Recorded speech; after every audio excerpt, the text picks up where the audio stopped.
And now, ladies and gentlemen, from the heart of the Inland Empire, right here in sunny Southern California, it's Robert Cardoza Live, where we talk about politics, money, and you. This is the intersection of business and politics. And now here's your host, Robert Cardoza. And I am Robert Cardoza. You're listening to Robert Cardoza Live on the street at the intersection of business and politics. Boy, I hope you all survived a fantastic holiday weekend. With Halloween, yesterday I was over at my grandson Joey's house, and Joey and Johnny and the whole family got together. Joey does a haunted house in his garage. Turned out great. They must have had somewhere between 350, 400 kids show up. Unbelievable. It was magnificent. Well, you know what? Let's get the show started. I want you to know that on today's show, we're going to discuss what's in the news, new legislation, the IRS loses, and then we'll be continuing our news segment, our tribute to the late, great Paul Harvey, and the rest of the story. On today's show, I'm going to join Sean LaFave, and John and I are going to discuss healthcare on the Geared for Wellness Corner, and God only knows we'll talk about a lot of other things too. Really special day coming up on Thursday. Sean's going to be with us co-hosting for the entire 2-hour show, and that'll be really exciting. Well, I want you to know that at 3:01 p.m. Pacific time, it's currently 66 degrees, which is the high here in the heart of the Inland Empire in sunny Southern California. It was a little cloudy and overcast. They're saying no rain, but it sure looks like it outside. The rest of the week's going to be terrific, though. You know, we're going to head for a low of 51 degrees. But you know what? It's sort of like, I'm glad to see it. It's not 104, 105 like it was just a couple weeks ago. But you know what? Let's get to it. I've abbreviated the news, got the top 10 items here that we can go over so you can talk to your friends and neighbors and they'll know that you know what's going on in the news. And then we'll get into a little more in-depth after that. Here are the 10 things that you need to know for Tuesday. Your daily look at late-breaking news, upcoming events, and the stories that are going to be talked about all day today and probably all day tomorrow too for that matter. And right up at the top, Clinton fights back against Comey. The Democrat forcefully challenges the FBI's new email inquiry, declaring during a campaign rally in Battleground, Ohio, there's no case here. And troops push within a mile of Mosul's eastern border. Iraqi special forces are poised to enter the country's second largest city in an offensive to drive out Islamic State militants. And then, hey, the Pope makes common cause with Martin Luther. Yeah, you heard me right. The pontiff marks the 500th anniversary of the Protestant Reformation by traveling to secular Sweden with a message of Christian unity. And then, defense critiques unreliable Cosby accusers. Here's the thing. The entertainer's lawyers say that memories of 13 women who could testify at his sex assault trial have been marred by time and media coverage of the case. Well, yeah, I guess. It's not so much the 13 women that have current cases. It's all the dozens before that. Anyway, where libertarian theories are being tested. In the Minneapolis suburb of Crystal, libertarians hold a majority on the city council and are trying to put their frugal small government ideas into practice. And a pipeline explodes in rural Alabama, injuring 7 workers. The blast sends flames soaring over the forest near where the same pipeline burst in September. That rupture led to gasoline shortages across the South, which means gasoline prices, right? Sometimes it's almost like it was not preordained, but planned, you think? How about this? What danger Zika might pose for men. Research shows that the virus ravages the testes of male mice, I should say, though it's not yet clear if the results apply to human beings. And CNN parts company with Donna Brazile. Yeah, the split is announced after WikiLeaks reveals that the former TV commentator tipped the Clinton campaign about a question that was going to be asked at a town hall. Wow, shame on you, Donna. And singer opens up in Zayn, I guess that's how you pronounce it. In his new book, the former One Direction member details why he decided to leave the top-selling boy band. And then finally, who's in familiar spot in the Hoops poll? Well, Duke is the runaway choice for number 1 in the AP's college presentation rankings. Yeah, that's for sure. And don't forget, pick up game 6, I guess it is today, of the World Series. You know, we'll see what happens. Hopefully the Cubs will win today, and they'll be tied, and then they'll go to Game 7. In hope for my son-in-law's sake that they win Game 7. That's the kind of where we're going to be and where it's going to go. Well, time for us to get into some more in-depth news here for you, so we can talk about things with a little more detail. Right at the top, Clinton and Trump warn of dire consequences if the rival wins. Both sides are saying that. Donald Trump could draw the United States into a nuclear war, Hillary Clinton warns. Clinton would plunge the country into a constitutional crisis, Trump says. Well, as the caustic presidential race launches toward the finish line, each candidate is aggressively casting the other as a catastrophic choice for the White House, making an affirmative case about their own qualifications and vision as become a secondary priority. It's an ugly conclusion to a contest featuring two of the most unpopular presidential candidates in modern American politics.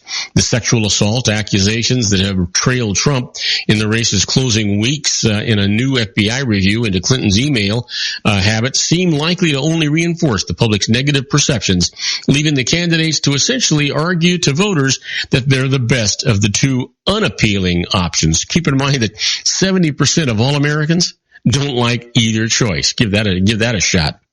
So you know what? Let's just get past that. I don't know about you guys. I'm just really getting sick of politics. That's all you hear about anymore. I can't wait for the election to be over and everybody to be crying in the beer, regardless of who actually wins the White House. But at least we can get some closure here. How about this? James Comey, the do the right thing guy in email maelstrom. You know what? The FBI Director James Comey once called it a crucial leadership test, anticipating whether a decision makes sense through the eyes of others. Now, his own big decision has Democrats and even some Republicans wondering whether he failed his own test. The FBI director, who prides himself on moral rectitude and a squeaky clean reputation, is being criticized from all sides for lobbing a stink bomb into the center of the presidential race. His disclosure that investigators have found more emails that may or may not relate to Democrat Hillary Clinton's use of the private email setup as Secretary of State has jolted the race and generated far more questions than answers. This isn't the first time Comey has found himself in a spotlight for taking a stand on what the 6'8" lawyer saw as the moral high ground. Perhaps the last previous thing many Americans heard about Comey was the tale of his dramatic rush to the bedside of then Attorney General John Ashcroft in the darkened hospital room in 2004 for a standoff with senior White House officials over federal wiretapping rules. Comey, serving as acting Attorney General during Ashcroft's illness, dashed to the bedside to block Bush administration officials from making an in-run to get Ashcroft's permission to reauthorize a secret no-warrant wiretapping program. That night was probably the most difficult night of my professional life, Comey testified before Congress in 2007. Well, that was probably until just now, I'm guessing. So give that some thought. But you know what? We're going to take a short break. When we come back, we're going to talk about Iraqi forces edge into Mosul. Major urban warfare lies ahead. And I'll tell you all about that right after these brief messages. Don't go away. We've got some important things for you. If you want to increase your client base and sales, then consider this, the Relationship Building Network at RBN. Given the current economic conditions and challenges, we all need to work smarter, make smarter decisions, invest our hard-earned dollars where it'll yield the best return for our investment. Many business professionals claim that the most effective networking group in Orange County is RBN. No other networking group or organization can offer what RBN offers. Make every year your best year. Join RBN and start reaping the benefits today. Nearly 3,000 businesses have joined RBN and experienced those benefits. Why join RBN? It's one group. It's one membership. It's no renewals. It's all through Orange County. RBN is a freestyle networking group. No mandatory attendance, no restrictions, no rules, and no penalties. Call them at 949-830-5776 or go to their website at rbninfo.com. That's 949-830-5776. If you've ever dreamed of having your own business to make your life secure, Water's Edge Wineries might be just the ticket. In 2004, their founder, Ken Lineberger, created the first winery franchise in California. It was a new concept with all of the functionality of a traditional winery, but without the vineyards. They purchased high-quality grape must from one of the largest winemaking companies in the world. Then they craft each wine carefully and bottle it right at their location. The winery was built to satisfy consumer demand for wine by the bottle and by the glass, but still kept the element of allowing customers to bottle their own custom vintage. Now, they're opening urban wineries across the United States under the brand Water's Edge Wineries. If you've ever dreamed of owning your own winery, it may be in reach right now through Water's Edge Wineries. Just give them a call at 909-468-9463, extension 700. That's Water's Edge Wineries, 909-468-9463. Have you ever found yourself caught between a rock and a hard place? The law offices of Blomberg, Benson & Garrett might be just the answer for you. The attorneys of Blomberg, Benson & Garrett have been serving the Inland Empire since 1989. They're dedicated to the aggressive litigation of civil, criminal, and real estate matters.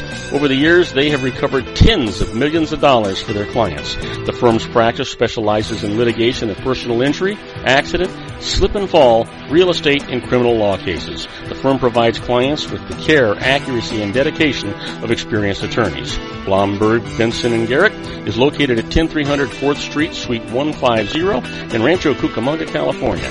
They've been providing the Inland Empire residents with outstanding legal services for over 25 years. They look forward to providing you with aggressive legal representation. Call them at 909-945-5000, where you can talk to a person, not a machine. That's 909-945-5000, the law offices of Blomberg, Benson & Garrett. And now let's get back to our show where we talk about politics, money, and you.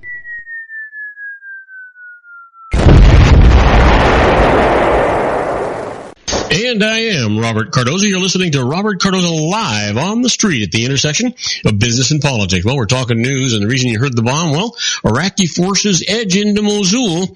A major urban warfare lies ahead. Iraqi special forces fought their way into the outskirts of Mosul today, taking its state television building despite resistance by Islamic State group fighters that is only likely to stiffen when combat reaches the inner city. It was the first time Iraqi troops have set foot in the city, Iraq's second largest in more than 2 years. The advance was the start of what is likely to be a grueling and slow operation for the forces as they fend off booby traps and ambushes and difficult house-to-house fighting expected to take weeks, if not months. Troops enter Gogali, a neighborhood inside Mosul's city limits, and later the outskirts of the more built-up Karama district, according to Major General Sami al-Aridi of the Iraqi Special Forces. As the sun went down, a sandstorm blew in, reducing visibility to only about 100 yards and bringing the day's combat to an end. Wow, can you imagine? It's going to get worse before it gets better, and that's just a shame. That's just the way it is, right? Sure it is. Well, you know what? We haven't heard enough about Bill Cosby, right? Here's some more stuff for you. Cosby's lawyers pressed the judge to exclude a deposition from the trial. So here's the deal. Bill Cosby's lawyers pressed a judge today to keep the comedian's damaging deposition in a decade-old lawsuit out of his sexual assault trial, saying Cosby agreed to answer questions under oath after being assured he wouldn't be charged with a crime. The defense has insisted Cosby had an oral promise from the district attorney at the time that he wouldn't be prosecuted over the 2005 sexual encounter with Andrea Constant, a former Temple University basketball manager. The judge previously refused to dismiss the charges on those grounds, but is now being asked to disallow the deposition when the case goes to trial in June. A new district attorney had Cosby arrested last year after the deposition was unsealed, and dozens of new accusers came forward. Cosby, now 79 years old and blind, has said his encounter with Constant was consensual. He could get 10 years in prison if convicted. He is free on $1 million bail. The Cosby Show star, once known as America's Dad, smiled as he arrived at the suburban Philadelphia courthouse with his entourage. Wow. Can you imagine? It's a shame. But where there's smoke, there's fire, but it is truly a shame. You know what? Also a shame? We've returned to the Stone Age. A quake levels an Italian city. Some houses are collapsed outright, panicked piles of stones and plaster. A pair of skis stick out. Some are cracked open neatly, exposing living rooms frozen in time. The central Italian mountain village of Castelluccio de Norcia, among the most heavily hit by Sunday's earthquake, is known for the beautiful blossoms of its lentil fields and its historic charm. Now, it's a ghost town. With the roads cut off, almost all of the 300 inhabitants were evacuated by helicopter. They all survived after an earlier quake in August prompted them to move into safer housing like camper vans or containers. But a small group of 13 hardy souls refuses to leave, mostly farmers though. They want to stay close to their cattle, sheep, and horses. Their livelihood, without which they would truly have nothing left to come back for. Practically, we've returned to the Stone Age, said Augusto Cochilla, 65 years old. He was among the farmers housed in containers in the town square, eating breakfast when the earthquake struck. It bounced the containers about and filled the air with a thick fog of dust. The 6.6 magnitude tremor, the country's most powerful in 36 years, pulled down buildings and historic churches and villages across the Apennine Mountains. In Castelluccio, the ground is now as much as 70 centimeters. That's about 2 feet lower, according to the National Geophysics Institute. This town's plight was worsened by the fact that the roads were cut off. Rescue helicopters brought in the bare necessities, food, water, and Sunday, but just a little else could happen. So you know what? Let's just see what happens. Cochilla and the others who stayed behind cook under an open sky with gas canisters. They have no heating, electricity, or constant water supply. The temperature drops to as low as a -6 Celsius. That's about 20 degrees Fahrenheit. I mean, that's cold. That's below freezing, folks, at night. So give that a thought. The medical supplies were delivered to them today. It's been 3 days since they requested them, but it's very hard to get them to them, and that's what they said. You know, you'd think in this day and age we could be more aggressive and progressive and get more things done. Yeah, it's just me thinking that, you know. Well, let's see what else.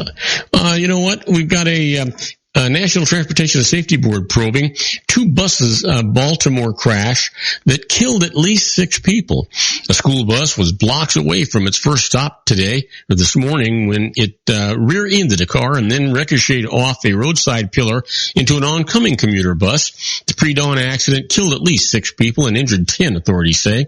There were virtually no skid marks at the crash scene, suggesting that the brakes of the school bus were not forcefully applied and leading to what Baltimore police spokesman T.J. Smith called a working theory that the driver had suffered some sort of medical emergency. The school bus driver was killed along with at least 5 people at the Maryland Transit Administration bus, Smith said. It literally looks like a bomb exploded in the bus. It's a catastrophic damage, Smith said.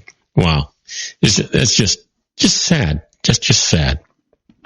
Wouldn't it be nice if we had good news instead of just bad news? Yeah, it would. I think one of these days what we might do is replace the bad news with things that are not bad, that are interesting, maybe even funny, maybe odd. We'll do that one day and see what happens. At least it gives us a better perspective on what's going on in the world other than just all this bad stuff. Now, don't go away, folks. We've got to take another short break. When we come back, we're going to lighten things up a little bit. We're going to talk about the IRS Loses. And the first case we're going to talk about is a payment to a departing business owner is tax-free damages. And I will tell you all about that just as soon as we come back. Don't go away.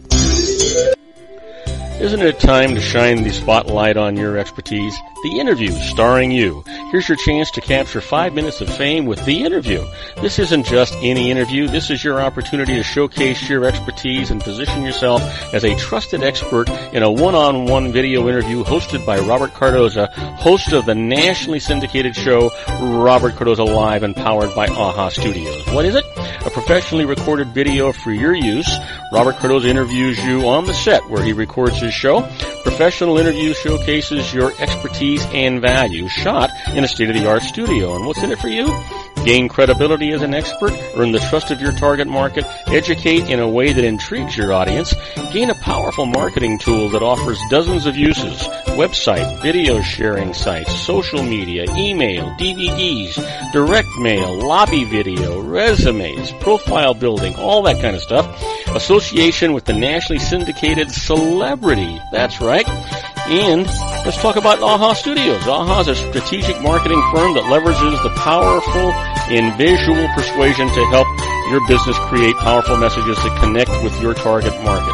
AHA ventures way beyond strategy, delivering the marketing collateral you need to start driving a new business through your doors. AHA has a full-service, in-house, state-of-the-art production studio to bring your messages to life using video. Discover how to make the interview work for you. Call 949-831-2222. That's 949-831-2222.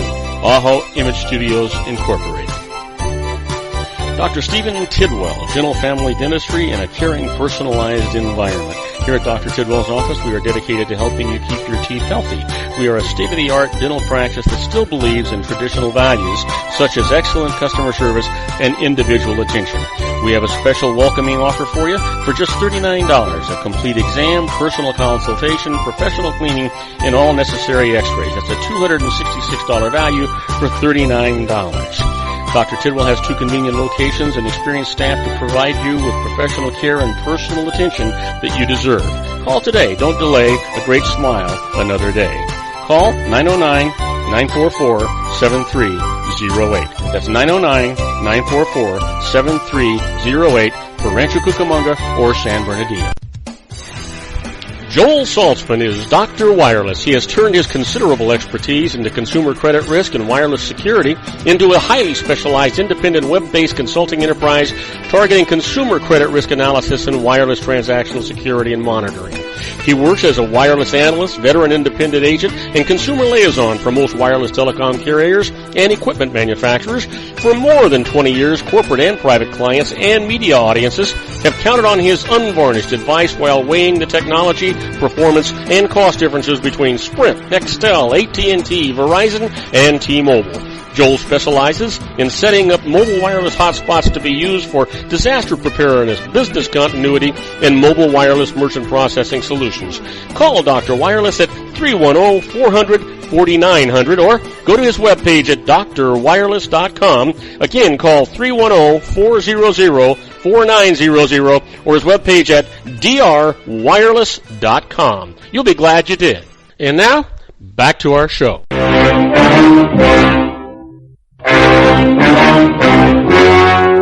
The story you are about to see is true. The names have been changed to protect the innocent.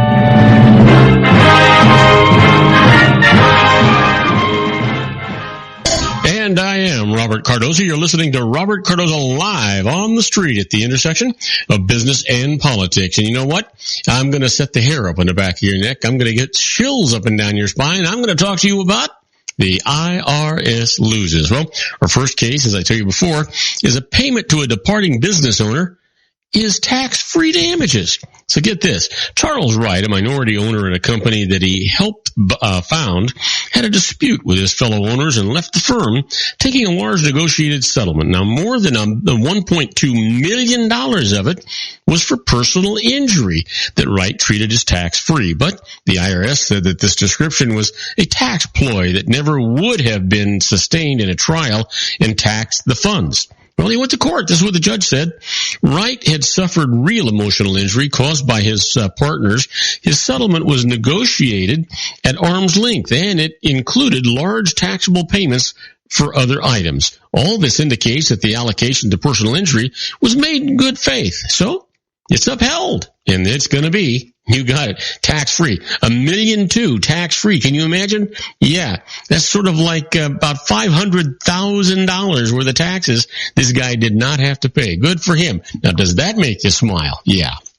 Well, the IRS loses. Playing slots qualifies as a business. Yeah, get this one. This is really cool, guys.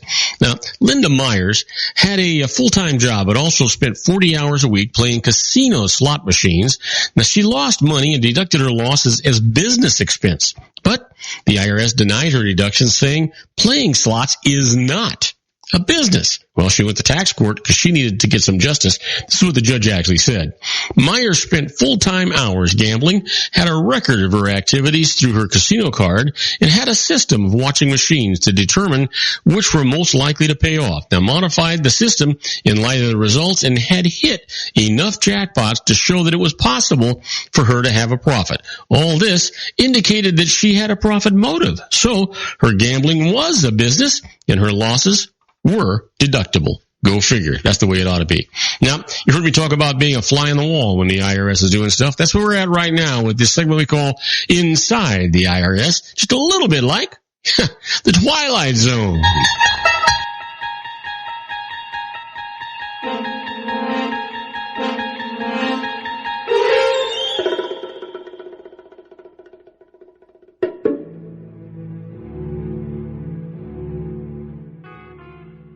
Yeah, well, you know what? These are not actual tax court cases, but these are precedents, things that the IRS does and they've done, that if you know about them, you can actually use them to your advantage and should. So let me give you a couple of examples of that. Right off the top, did you know that you can claim additional damages to compensate for the income taxes that you're required to pay on a damage award that you receive? You think so? Well, here's the scenario. Let's just suppose that you sue for damages for lost profits, and say you worked overtime and were not paid for the extra hours, and you win. The lost profits award is taxable, so you argue that you should also receive enough to cover the tax hit. The losing party will argue that you would have had to pay those taxes on the profits anyway, so you're not entitled to the extra damages. Now, there's no easy answer to this thing.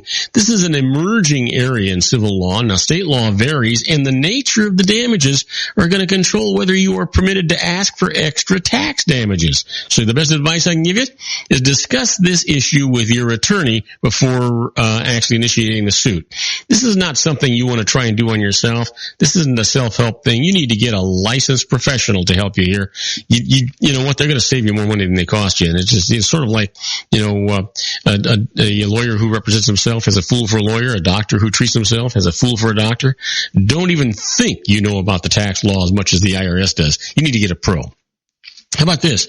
You were audited and the IRS wants to reopen your case. Well, I can't tell you that happens a lot. You know, only in very unusual circumstances, though, will the IRS attempt to re-audit an individual or a business after a case has actually been closed. To reopen a case, let's see here. There we go. Let me just answer that. There we go.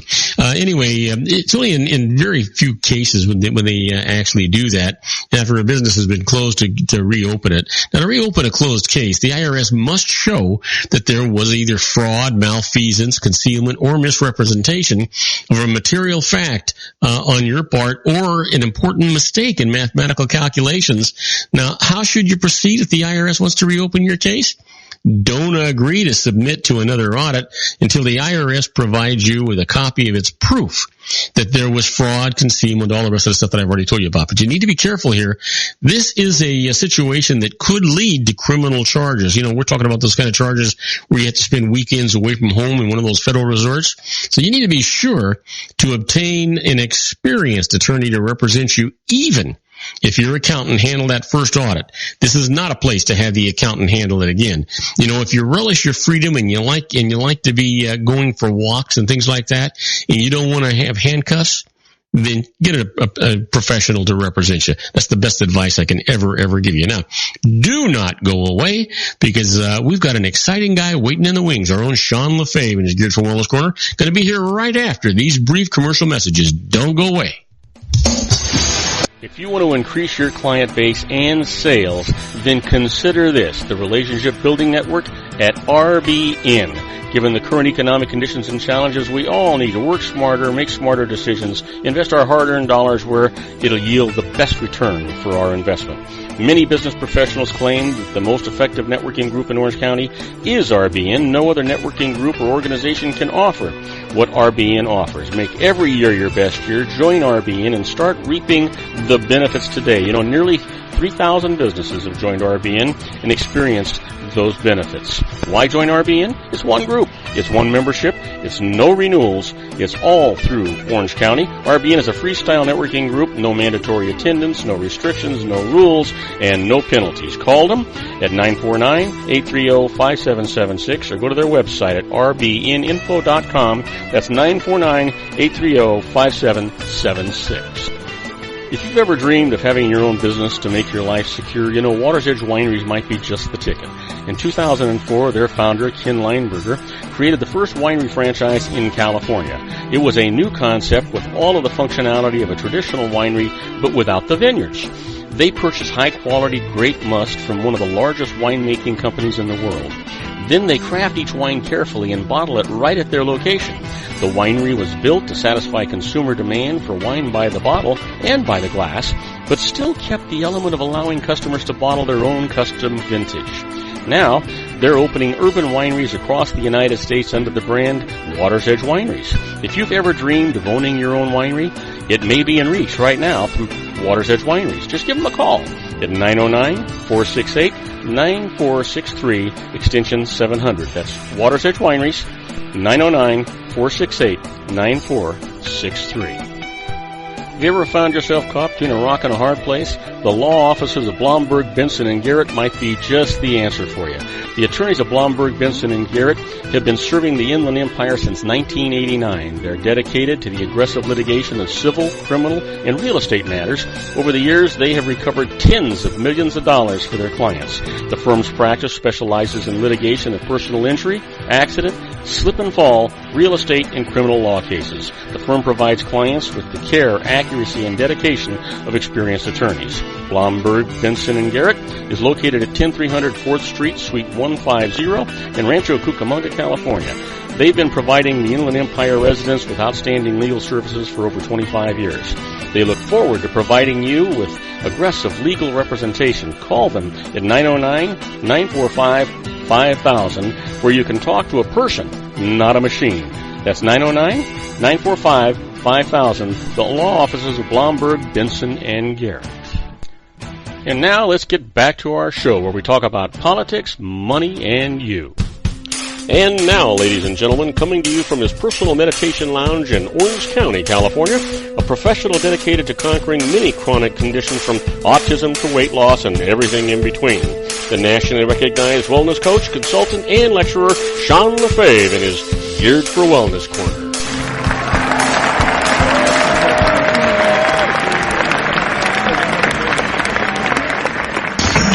And I am Robert Cardoza. You're listening to Robert Cardoza live on the street at the intersection of business and politics. We're at 3:33 p.m. Pacific time. It is currently 66 degrees here in the heart of the Inland Empire in sunny Southern California. That's the high for today. It's a little cloudy and overcast outside. Tomorrow they're telling me it's going to be sunny. Today they're telling me it's not going to rain, but it sure looks like it's going to. In any event, if you're listening to us in our globally syndicated network and you're in New York City, well, it's 56 degrees and it's overcast. And if you're in Chicago, Illinois, it is 74 degrees and partly cloudy. But you know what? While I'm thinking about it, if you are in Cleveland and you're waiting for the World Series to start, it is 77 degrees and it is clear. And you know what, guys? I have it on good authority. The Chicago Cubs are going to win tonight to make it another tie and finish this thing in 7 games. That's what's going on. Hey, if you're waiting for something really important to happen, well, hang on to your hat, strap yourself in. It's going to happen right now because here's our old good buddy, Sean LaFave. Hey, Sean, how you doing, buddy? Great, Robert. How are you doing? I'm on a ride that I can't hardly wait for. I don't know. I was getting ready to say something and I couldn't come up with the words. So the hell with it. You know what? I'm gonna wager that the Indians are gonna win. You think so? Yeah. You know what? If the Indians win, when you're here for our co-hosting show on Thursday, I will give you a glass of champagne. Deal. That is a deal. All right. And if they don't win, then you give both of us a glass of champagne. That's right. I'm going to win either way, so that doesn't make any difference. I have no idea who's going to win. I just figured since you said the Cubs were going to win, I would draw. It's amazing that I even know who the other team was, because I just don't watch sports at all. Well, you know what? I think I mentioned it to you before. I don't really follow sports a lot, but I do watch the championship games. You know, if it's a championship fight or a championship a baseball game or the Super Bowl, I do watch those things. And why I haven't got a clue, because I don't watch any of the games, right? But this particular series is kind of important to me because my son-in-law has been a Chicago fan, whether it be the Bears or the Cubs, forever. And in fact, the Bears won last night, too. So here's the thing. He's just so excited about this whole thing that I'm really not rooting for the Cubs. I'm rooting for my son-in-law. Well, fair enough then. And I'll root for the Cubs too, but I still want to see the. Actually, I guess I can't. I guess if they win tonight, then it's over, right? Well, yeah. If Cleveland wins tonight, it's over. But if the Cubs win tonight, then they're tied up again, and three each, and then tomorrow will be the call. I told my son-in-law at the beginning of the first game, at the end of the first game, because there was a shutout. The Cleveland shut out the Cubs. And I said, "Hey, don't worry about it. This is going to go 7 games, and then the Cubs are going to win. So don't worry about it." Now, I've got my word on the line here. So something better happen good.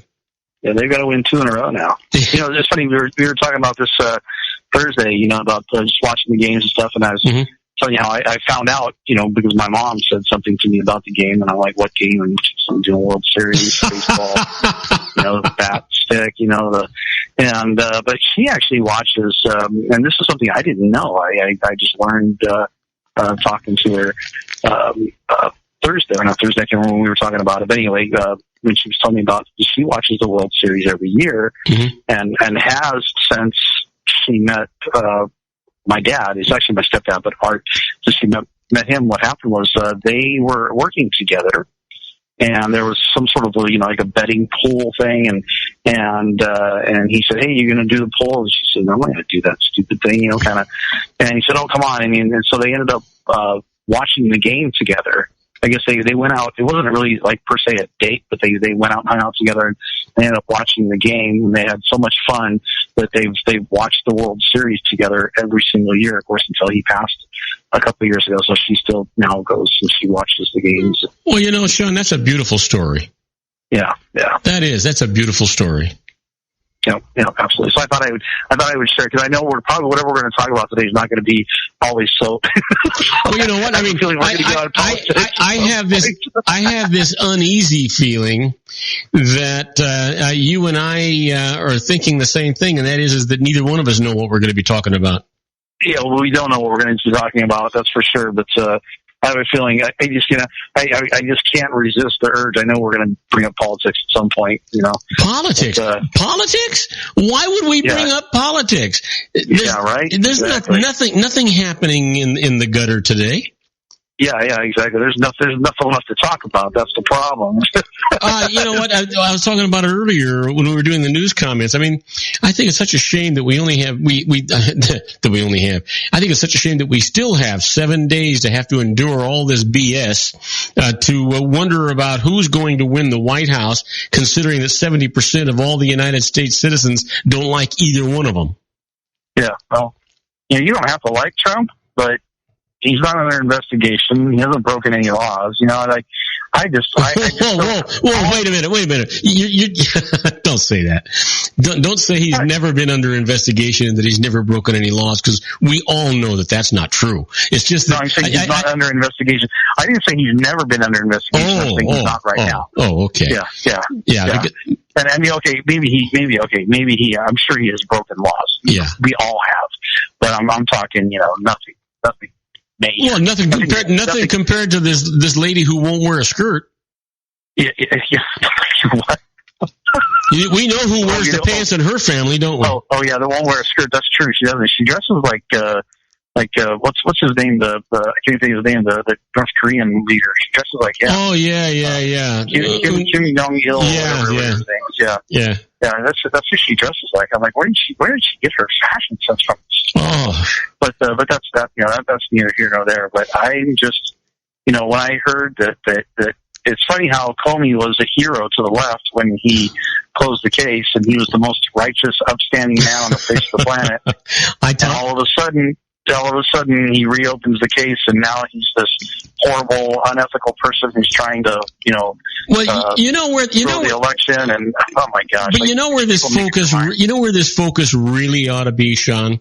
Here's the reason that Comey was kind of hung out to dry. He's sitting out there all by himself, and normally the Attorney General, the head of the Department of Justice, would be in this thing. But no, she can't, because she had to recuse herself because she allowed Bill Clinton to walk across a tarmac and sit down for 45 minutes with her on her airplane with nobody there to tell him what the heck was being talked about at the same time that Hillary's case was coming up. Yeah, we have the highest authority in the land when it comes to law enforcement, and she pleads the fifth. Yeah. So she doesn't self-incriminate. I'm like, of all the people who should be upfront and forthright and talking, it should be her. The fact that she has to plead the fifth is unbelievable to me. Well, she didn't plead the fifth. She had to recuse herself because of that meeting. And I gotta be honest with you. That just doesn't that sound like the timing was just a little too coincident? No, of course. That's baloney. That whole thing was planned for that purpose. So what she did was recusal. It wasn't. I thought she actually pled the fifth. Oh no, she had nothing to take the fifth on. She just recused herself so she wouldn't have to make the decision, and that it fell on Comey to do that. For some reason, I thought I saw something that she was. That she. Well, no, because she's not accused of anything. There's nothing for her to take the fifth on. She just had to recuse herself so that because she actually had that meeting with numbnuts and couldn't actually do anything as a result of that because that was actually what was going on. I know it's the whole thing. I'm just so floored that this has gotten to the point. And I mean the very first thought I had when this all came out. When Hillary Clinton said, she demanded that Comey turn over all of the information that they have, my first thought was, had she turned over all of her emails and had Huma Abedin turned over all of her emails when they were told to do so months ago, we wouldn't have an issue of this being poor timing. Well, how many millions and millions of dollars have been expended that didn't have to be in just with the concept that they needed to get a hold of her emails. I mean, first of all, we've got a do nothing Congress that the only thing they could do was to investigate her with no meat to it. They couldn't force her to do anything. And then finally, it had to be the FBI that brought this thing to a close. They brought it to a close, saying that she was not exonerated. She was guilty of all those things, but no prosecutor would prosecute the case. And now they come by in 7 days, or actually 10 days before the election, they bring it up again. There's something really, you know what? I hate to coin a phrase, but something's rigged. Oh yeah, of course it's rigged. And Brazil, whatever her name is, in Brazil. Yeah. CNN had to cut ties with her because she fed the questions to Hillary Clinton for the debate. And it's like, I don't know how much proof people need to go, this is rigged. I mean, look at when it first came out, Fox News came out with a report that the case was being it was reopened or whatever. Whoa, you're jumping in the wrong spot here. You're talking about Donna Brazil and what she did wrong, and she got fired for it. But what she did wrong was she should never have told them what the questions were to begin with, but most certainly not tell one side and not the other. Right, exactly. Well, no, that's my point. Is I'm making is with the whole Fox News here thing and the case being reopened is Fox News aired it, and it was at least an hour before I saw it on any other major network. Yeah. Like they didn't want to air the fact that now this reinvestigation is being looked into again, and that now we have a presidential candidate who is officially under investigation from the FBI. And it's like, are the machines rigged? Not, I don't know. But is the system rigged? Yeah, absolutely. Yeah. Now you make a really valid point, and that is that everybody's worried about the machines being rigged and the internet, but none of these machines are tied to the internet. They're all independent machines, not even tied to any central location. And so and they're just for counting purposes or tabulating purposes. No way to rig those machines, but the system. You hit the nail right on the head. The system is absolutely rigged. Because you know what? They were calling this election for Hillary even before the primaries were over. Yeah. They've been acting like there's Hillary Clinton for president was the only option. And you know who really got screwed? Bernie Sanders. Oh my gosh, terribly so. Yeah. Yeah. Oh, terribly so. Yeah. Yeah. It's that alone. What her camp did to Bernie Sanders should be enough to disqualify her from running for president. Oh yeah. But I mean, nobody cares. Like, she's worried about her computers being hacked. Well, she hacked Bernie Sanders' computers before anybody did anything else. Yeah. Do you remember that? They got all into his computers? Yeah. Oh yeah. Yeah. Absolutely. I totally remember that. Yeah. I haven't watched this whole thing. It just boggles my mind. I just cannot fathom for the life of me how there are people out there who still think that Hillary Clinton is perfectly the best candidate that we could possibly have. Yeah. I'm floored by it. I'm just absolutely floored by it. And I have such a hard time wrapping my mind around it. I can't. I saw a woman who I was actually at a birthday party for a friend, and the funny thing was most of the people there are very conservative. Because Orange County is like the only really truly conservative part of the entire state. It's only Orange County. Yeah, that has a proliferation of conservatives. I mean, there's conservatives in all the counties, but not like there is in Orange County. Yeah. I mean, they're all over the state, but Orange County has the largest percentage of conservatives in the state of California. The rest of the state is pretty darn liberal. In fact, I was talking to a friend about that. I said, there's no way Donald Trump will win California. Even with, they could lock her up in prison and California would still vote for her, Well, yeah, but I think that would be a great idea if they put her into a California prison. Oh, yeah, I do too. But anyway, I was at this party and this woman walked in. She was part of the party too. She had this big blingy, shiny Hillary button on, and literally like half the people there didn't even want to talk to her. Well, like, one of the guys was like, he just went off. He sat down, he looked over, saw everything, he got up and walked to the other end of the table. He didn't want to sit next to her, and he's like, he might as well wear a button that says "I'm an idiot." Sean. You know what bothers me more than all of this? Because I truthfully, I can't stand Hillary Clinton, and I've got real fear about Donald Trump, but I can't stand Hillary Clinton. And the lesser of the two evils for me is Donald Trump. But what really bothers me is that the two of these people are waging the nastiest presidential campaign I've ever seen. There is no polish. There is no professionalism. They're both instigating crimes. They're both trying to instigate their followers to cause troubles and do all these. I got to tell you, I'm just sick of this whole thing. I wish that there was a way they could say, hey, you know what? You're both disqualified, and we're going back to the primaries. Yeah, and it's not just them; it's the entire country. Yeah, like people out there look at you like there's something wrong with you because you support one person or the other. I mean, like literally, people will make you feel like you should feel guilty, like you're a moron, like you're stupid because you support one person or the other. Oh, you know what? But have you heard the term about the closet? What's the word? How do I want to put this? These are closet voters that their affiliation may be Democrat or it may be Republican or independent, whatever it is, but they call them closet voters. They back into the booth and they don't vote the way that they tell you they're going to vote because they're too embarrassed to tell you who they're really going to vote for, regardless of which side they're really on. Yeah. And what a travesty we've got that a lot is. more of those now than we used to. Yeah, and what a sad epitaph for this country that voters can't say who they're going to vote for because it's embarrassing. Yeah. So or people like I said something to we were talking to some friends and I still support Trump. I don't even look at him as the lesser of two evils.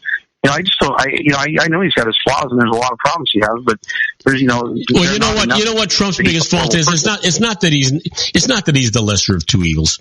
And I probably shouldn't have said it that way. But he is certainly not a communicator. He's a well-educated guy. He's a successful guy, but he's not really a good communicator, and that's what keeps getting him into trouble. Yeah, well, exactly. Yeah, he's abrasive, and I can deal with that. That's not a personality flaw that bothers me. It bothers a lot of people. It doesn't bother me. Yeah. Matter of fact, I've been called abrasive myself many times, so I'm not really worried about that. Yeah, I know, right? but when I was talking to these friends of mine, I said I wouldn't be opposed to putting a Trump sticker, a bumper sticker on my car if I wasn't worried about the fact that someone would vandalize my car. Oh, you know what? That's the last thing you want to do, because you could just kiss your car goodbye. It would go up in flames. Yeah, exactly. No matter, yeah. That someone would vandalize my vehicle just because it's got a Trump sticker on it. Well, you know what's interesting, Sean? You know what's interesting? Yeah. Now that you mention it, I don't think I've seen a sticker for anybody. Well, I've seen a couple of Hillary stickers. Have you? I've seen Trump stickers too. They're usually pretty bold and huge, and I've seen some that were literally almost the entire car. I must be not paying attention, because I haven't noticed it. But I can tell you, in my whole, cars cost too much money for me to put somebody's sticker on my bumper and mess it up. I just don't do it. I'm not going to do it for anybody. I don't care who it was. I would put a yard sign. You don't see the stickers like you used to. Yeah, and that's another thing. Even the yard signs are all getting stolen. Yeah. People are going around stealing Trump signs. Really? It's just, I don't get it. I love those videos of, the guys hooking up electric fence, generators up to their signs. Someone tries to steal them, it shocks them. It's terrible though. There's video after video after video of these people going in and stealing these signs out of people's yards. And I'm going, why? Why the left is supposed to be this group that stands for peace and love and no fighting, and they're the ones that are causing all the problems more than anybody else right now. Yeah. They're the ones that are rioting. They're the ones that are stealing signs and destroying cars. And I'm going, what happened to the left? I thought the left was supposed to be peaceful. They've proven themselves very wrong in that.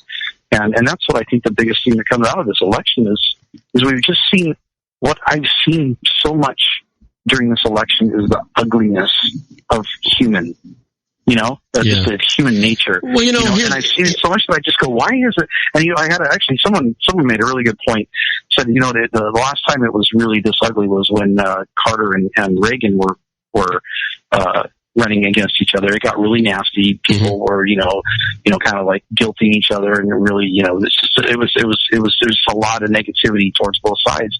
But once Reagan became president, and people started getting jobs, and he started making the country a better place, then everyone just calmed down, and we were all good, and everyone got along together. But before that, Democrats, he said, people he was in a carpool, and he said half the people in the carpool were Democrat, and the other half were conservative, because we didn't even talk at all during the drive.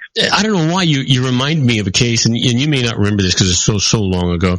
When Ronald Reagan was running for governor, the first time governor of the state of California, he was running against Pat Brown Sr., the old man, not the young kid that's there now. His dad.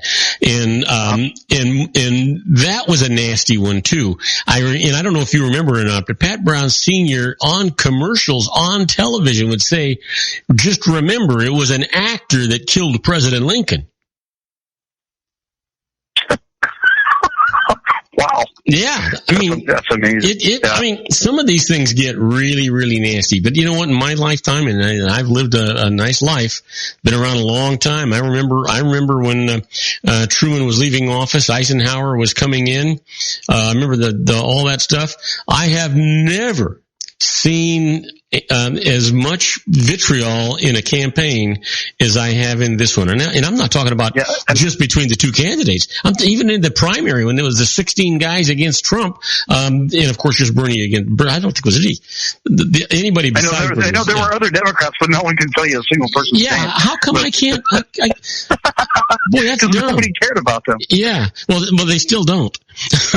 No, they still don't. Yeah, but But you're right, and I've heard that exactly what you just said. I've heard that time and time again. Everyone is saying, people who have been around long enough to see several elections, they're going, it's never been this mean and nasty and hateful ever.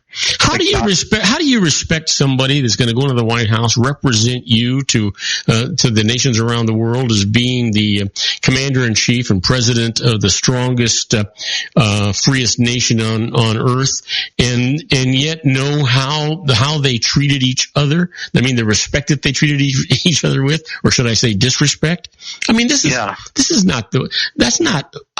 who I want to have be my president. Yeah, it's funny. You expect that, between Democrat versus Republican, but when all those Republicans did nothing but just say horrible things about each other, my thought process the whole time was, one of these guys could very well end up being the next president, and the rest of you got to work underneath him. The only one who wouldn't have to is Donald Trump. The rest of them are all politicians. They're still, you look at John Kasich today. He goes out and he voted an absentee ballot because he was going someplace. He wasn't going to be around. And they asked him who he voted for president. He says, I wrote in John McCain. Well, you know what? You can't do that. Because it's in his state, that's not even legal. That's a vote that's not even going to count, right? And then you go to Florida and they had, what the heck was the young kid's name? I can't think of his name. It just went blank. He was running for president too. What was his? They was talking about the size of Marco Rubio? Yeah. Marco Rubio is there. He going in. They asked him, well, who'd you vote for president? He says, I voted for who you would expect me to vote for. I voted for my party. But he won't say his name, won't say his name. And then, of course, then the Bushes, because there is this nuclear war going against the Bushes and Donald Trump. And the Bushes now are castigating Comey for this latest email thing going on. Listen, we got to take a break. We're running a minute over. When we come back, I want to ask you something about one of the California things that are going on based on what's going on in Colorado regarding pot. So I want to lay a premise out and get your idea on it. So we'll be right back with Sean LaFave and Geared for Wellness right after these brief messages. Do not go away. If you want to increase your client base and sales, then consider this, the Relationship Building Network at RBN. Given the current economic conditions and challenges, we all need to work smarter, make smarter decisions, invest our hard-earned dollars where it'll yield the best return for our investment. Many business professionals claim that the most effective networking group in Orange County is RBN. No other networking group or organization can offer what RBN offers. Make every year your best year. Join RBN and start reaping the benefits today. Nearly 3,000 businesses have joined RBN and experienced those benefits. Why join RBN? It's one group. It's one membership. It's no renewals. It's all through Orange County. RBN is a freestyle networking group. No mandatory attendance, no restrictions, no rules, and no penalties. Call them at 949-830-5776 or go to their website at rbninfo.com. That's 949-830-5776. If you've ever dreamed of having your own business to make your life secure, Water's Edge Wineries might be just the ticket. In 2004, their founder, Ken Lineberger, created the first winery franchise in California. It was a new concept with all of the functionality of a traditional winery, but without the vineyards. They purchase high-quality grape must from one of the largest winemaking companies in the world. Then they craft each wine carefully and bottle it right at their location. The winery was built to satisfy consumer demand for wine by the bottle and by the glass, but still kept the element of allowing customers to bottle their own custom vintage. Now, they're opening urban wineries across the United States under the brand Water's Edge Wineries. If you've ever dreamed of owning your own winery, it may be in reach right now through Water's Edge Wineries. Just give them a call at 909-468-9463, extension 700. That's Water's Edge Wineries, 909-468-9463. Have you ever found yourself caught between a rock and a hard place? The law offices of Blomberg, Benson, & Garrett might be just the answer for you. The attorneys of Blomberg, Benson, & Garrett have been serving the Inland Empire since 1989. They're dedicated to the aggressive litigation of civil, criminal, and real estate matters. Over the years, they have recovered tens of millions of dollars for their clients. The firm's practice specializes in litigation of personal injury, accident, slip and fall, real estate, and criminal law cases. The firm provides clients with the care, accuracy, and dedication of experienced attorneys. Blomberg, Benson & Garrett is located at 10300 4th Street, Suite 150 in Rancho Cucamonga, California. They've been providing the Inland Empire residents with outstanding legal services for over 25 years. They look forward to providing you with aggressive legal representation. Call them at 909-945-5000, where you can talk to a person, not a machine. That's 909-945-5000, the law offices of Blomberg, Benson, and Garrett. And now let's get back to our show where we talk about politics, money, and you.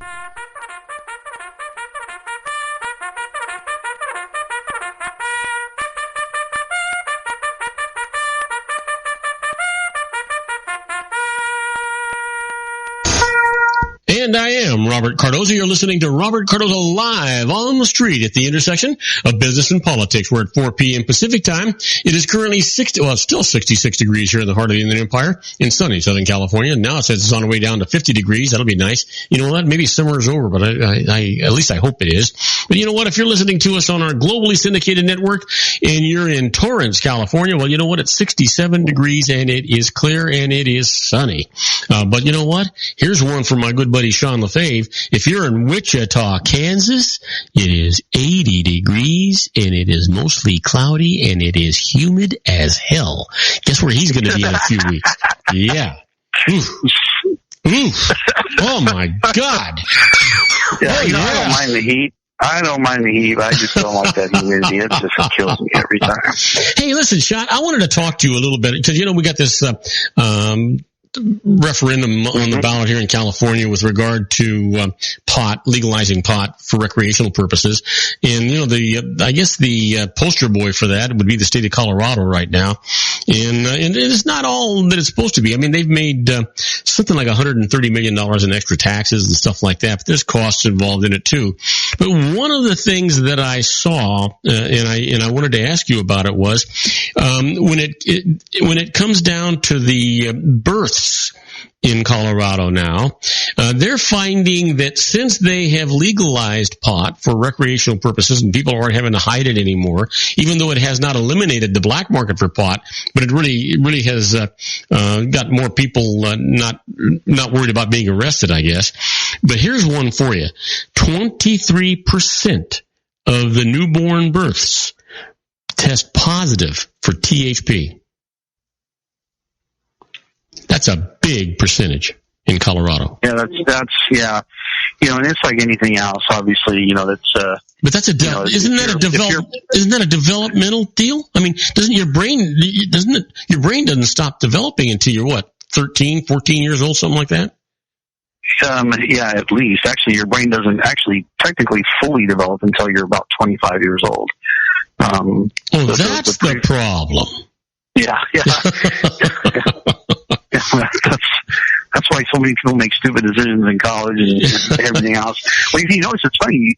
I don't know if it's still the same, but you know, when you would get car insurance, remember 25 was the age where you would get the last discounted rate. Oh yeah. You know, you get a discount at 18 and then at 21 and then at 25. And then, you know, you got another one when you're married, and you got one because you were a woman instead of a guy. You know? Well, but you know, historically, the guys paid a higher premium than women did, even when they were teenagers. Yeah. Guys have always paid higher. Yeah. You know, they say that men are more aggressive drivers. But you know, I have a theory about that too. I don't know. I'm sure men are definitely more aggressive. I don't know if they cause more accidents or not. Well, no. Hang on. I want to go back to this. I really want to deal with this pot thing. We're talking about. But yeah, you know, that's like, you know, it's like anything else.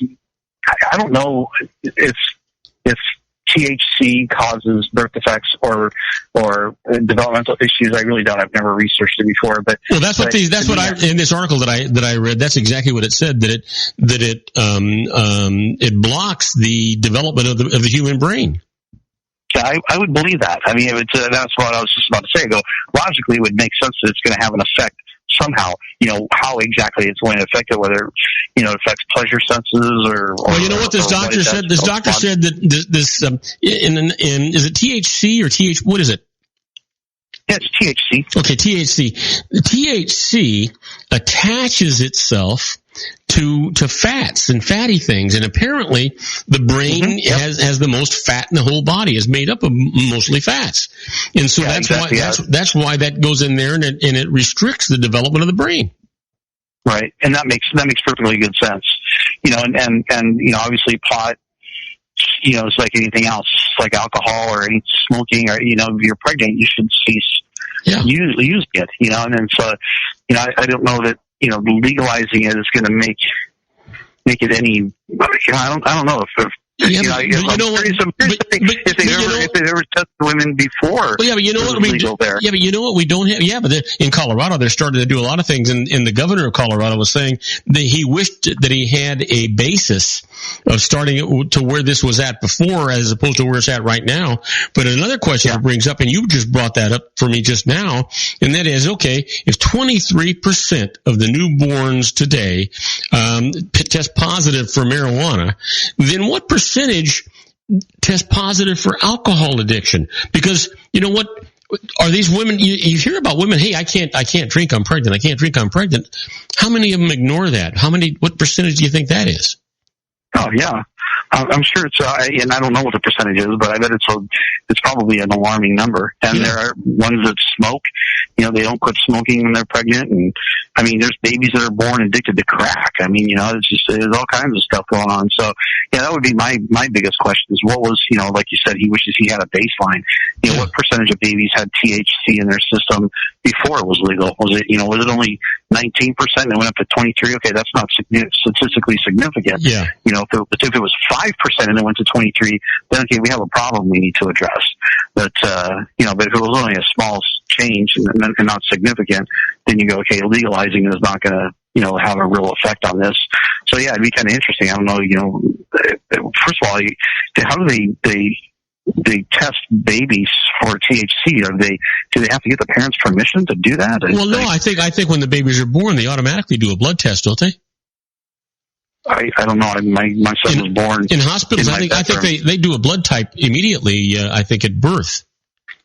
Oh, do they? I think so. Yeah, but you think that you would have to give them permission to run any kind of tests that they're going to run, regardless. Just because they draw the blood from the baby doesn't mean that they have the right to run whatever test they want. No, but I'm guessing that if you give birth at a hospital, they're trying to make sure that baby is healthy. There's nothing wrong, and that usually starts with with the blood test and platelets and all the rest of it. Sure, and I agree with that, but I'm wondering legality wise, because the parent has to authorize anything that they do. You think that even running a lab test, you would have to authorize, okay, is it okay if we test for, platelets? Is it okay if we test for, whatever, cancer markers? Can we test for marijuana? You think that you would have to have permission to do all that. And I'm guessing that when they admit you to the hospital and you sign there on the dotted line, I think whether you know it or not, you did it. Yeah, exactly. You probably just signed a blank check saying that they can do whatever they want to. Yeah, absolutely. Yeah, and, right. and I'm not. And most people don't think. They just sign. Okay, here you go. Great, thanks.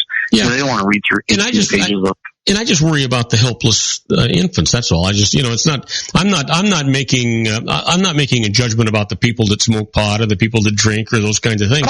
I'm thinking about the health of the infant. That's all. And I agree with you. Yeah, and it is something that it certainly needs to be addressed. And and I like I said, I wonder what the difference is between before it was legalized and afterwards. And certainly there's going to be a developmental issue, but how significant is it? What is it? Maybe it just makes the person just more chill. And I really don't know. I don't know what it does, as far as long run permanent. But I just, you would think that maybe some of that money, that tax money, would go into education and teaching people, look, we talk about drink responsibly. Well, you're going to have smoke responsibly in commercials. Well, you don't do it while even cigarettes have a warning about, don't do this when you're pregnant or, whatever. Well, no, they have a warning that says that,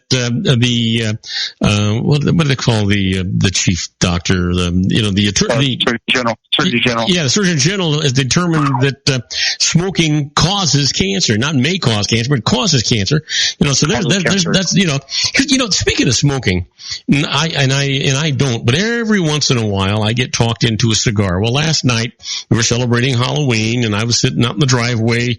My grandson Joey does this haunted house thing all the time. So his dad and we sit out in the driveway. We put a big, like a fire bucket kind of thing out there and we're having a cocktail and smoking a cigar.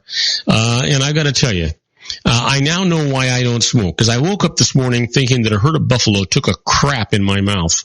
I got to tell you, Jesus Christ. That's the one thing that I like about cigars is the aftertaste. It does. It stays all night and you wake up in the morning and I've been told that my breath smells horrendous the morning after. But to me, the taste isn't bad, though. I actually like the aftertaste of a cigar. Marlene made me take a shower last night before I went to bed because I reeked of cigar. Yeah. Yeah, that's the only problem with cigars is that odor is strong and it gets into everything. Yeah. But I got to admit, I did enjoy it. Smoke, though. Oh yeah, I did enjoy it. I got to give you that. And it was a lot of fun. But when you talked about smoking, I kept thinking to myself, gosh, do I want to admit this or not? But the truth is, I think having a cigar once a year is not going to hurt anybody. Yeah, having a cigar once a week isn't going to hurt you. I doubt, do you even, are you like Bill Clinton style here? You don't inhale? Oh, no, I didn't. A cigar? Are you kidding me? I'd still be coughing. Exactly. or in a coffin. I know people who do smoke cigars and they inhale. And I'm really? Gosh, how do you do that? Yeah. Oh, but me, you just puff it in, get it, swish it around in your mouth and blow out the smoke. But yeah, I don't inhale them either. Sean, I got to tell you, I brushed my teeth, and I have one of these electric toothbrushes. I brushed my teeth, and I used this water pick, and I got that thing in there, and I did that, and I actually wound up brushing them twice, and I used mouthwash, and I had one of these tongue scraper things, and I used that. I did everything I could do, and I still woke up this morning doing it again. Yeah, you don't get rid of the cigar aftertaste easily. It sticks around for a while. Yeah, but the scary part last night when I actually was trying to get that taste out of my mouth and the breath and all the rest of it, when you do the tongue scraper, and I don't know how many people use that. I do it religiously. Boy, when you scrape your tongue that first time and that tar from that cigar, that crud that comes off your tongue, you look at that and my God, where else did this stuff land? Wow, really? Wow. Yeah. Yeah, I've never used a tongue scraper. I know people who do. Yeah. And I've heard that it's kind of refreshing, I guess. I don't know what else. Your tongue is made of, it has all kinds of sensory things, and your tongue is not a solid thing on the top. And so, what you eat and the things that are going in there, you can actually clean some of those out of there. It's one of the causes of bad breath is that the residual food that gets in your tongue that you don't get out of there when you're actually brushing. Why am I talking about this?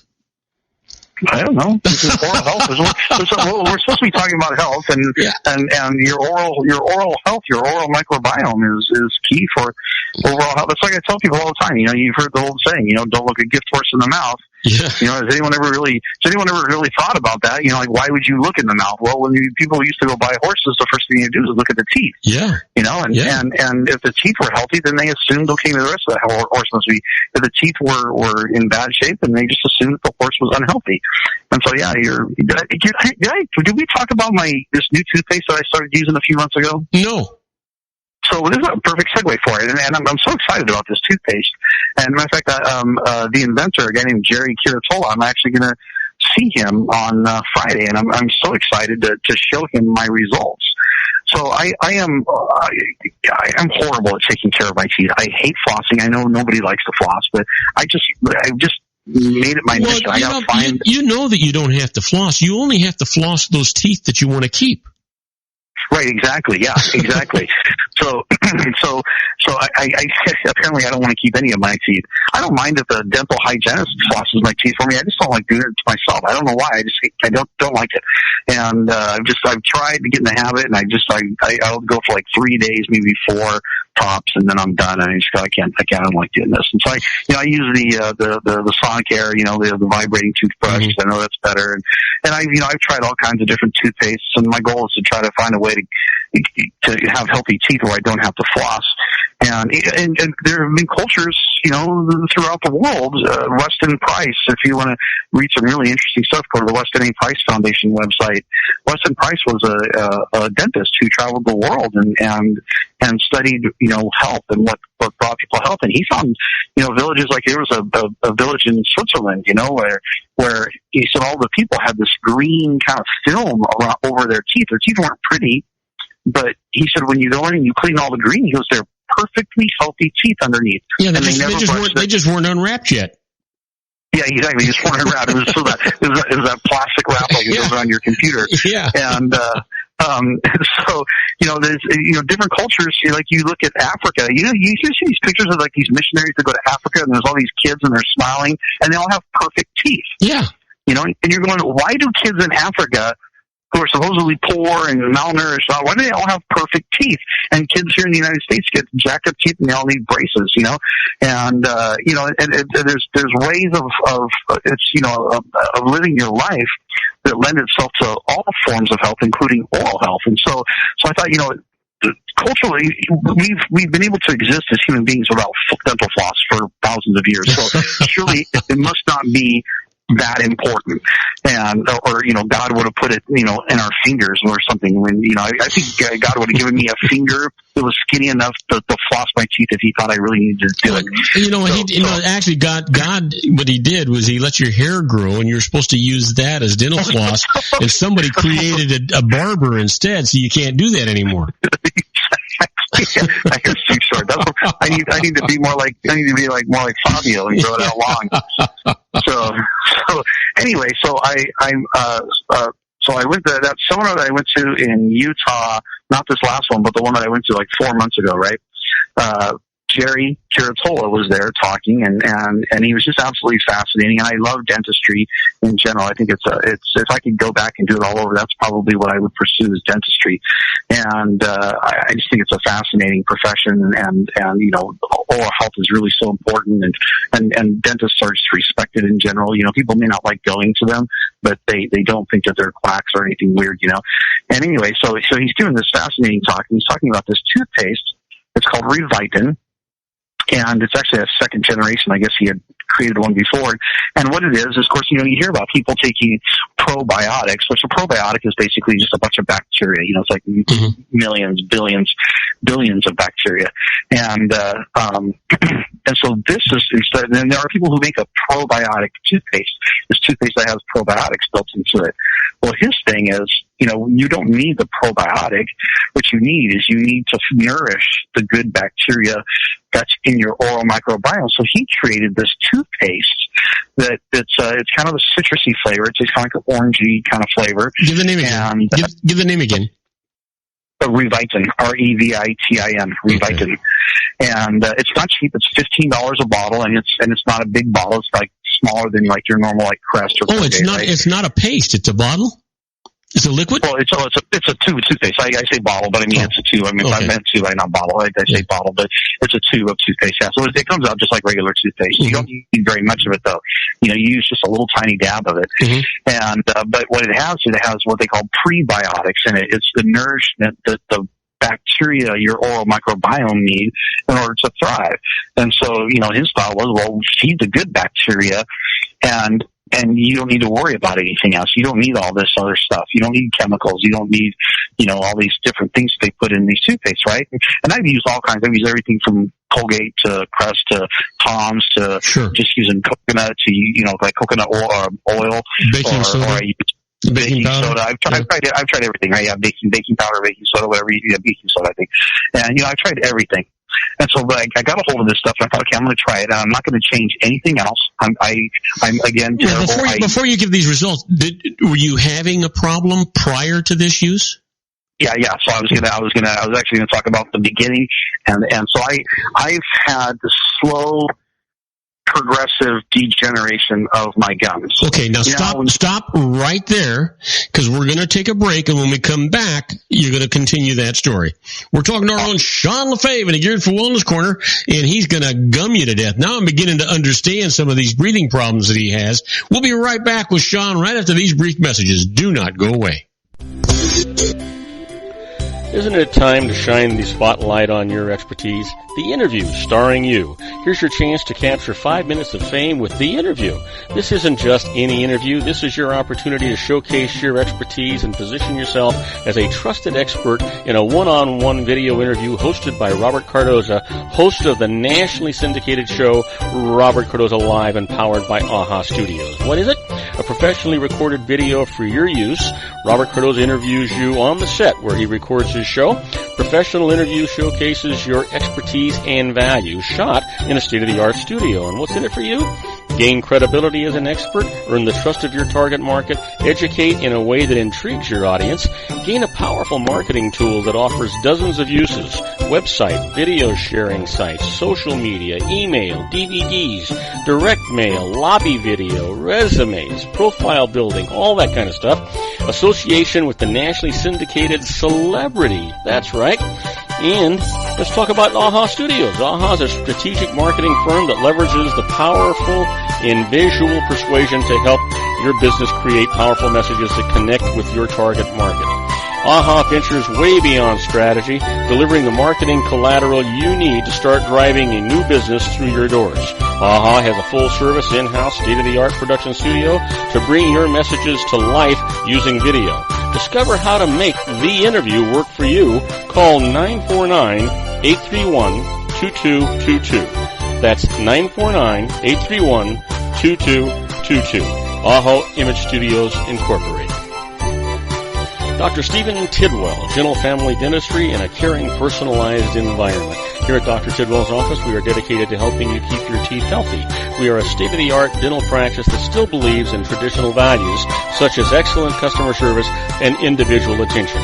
We have a special welcoming offer for you for just $39, a complete exam, personal consultation, professional cleaning, and all necessary x-rays. That's a $266 value for $39. Dr. Tidwell has 2 convenient locations and experienced staff to provide you with professional care and personal attention that you deserve. Call today. Don't delay. A great smile another day. Call 909-944-7308. That's 909-944-7308 for Rancho Cucamonga or San Bernardino. Joel Saltzman is Dr. Wireless. He has turned his considerable expertise into consumer credit risk and wireless security into a highly specialized independent web-based consulting enterprise targeting consumer credit risk analysis and wireless transactional security and monitoring. He works as a wireless analyst, veteran independent agent, and consumer liaison for most wireless telecom carriers and equipment manufacturers. For more than 20 years, corporate and private clients and media audiences have counted on his unvarnished advice while weighing the technology, performance, and cost differences between Sprint, Nextel, AT&T, Verizon, and T-Mobile. Joel specializes in setting up mobile wireless hotspots to be used for disaster preparedness, business continuity, and mobile wireless merchant processing solutions. Call Dr. Wireless at 310-400-4900 or go to his webpage at drwireless.com. Again, call 310-400-4900 or his webpage at drwireless.com. You'll be glad you did. And now, back to our show.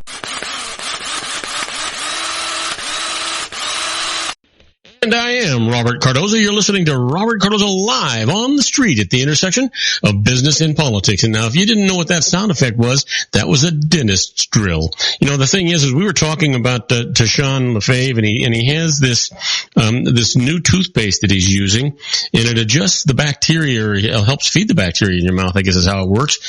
Sean, were you talking about tooth decay or gum deterioration?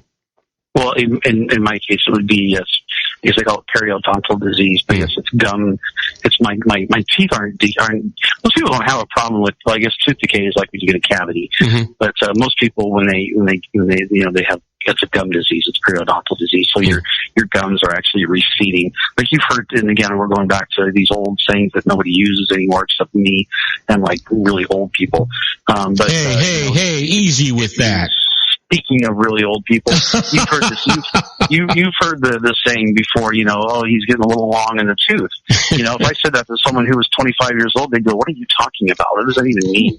You know, but you and I both know that means that he's getting up there and he's getting older. Yeah. And the reason, of course, is because as you get older, your gum recedes if it's not healthy, and it exposes more of the tooth, so your tooth looks longer. It's actually the tooth isn't getting any longer; it's just the gum is receding back away from the tooth. Right. And so, you know, they came up with that old saying that he's getting a little long in the tooth, but to say he's getting older. But yeah, for what I'm talking about now for myself was specifically, I haven't had a cavity in a very long time, mm-hmm. but I was getting this decay in my gums. And so, you know how when you go to the dentist and they have that little gauge, it looks like a little piece of metal.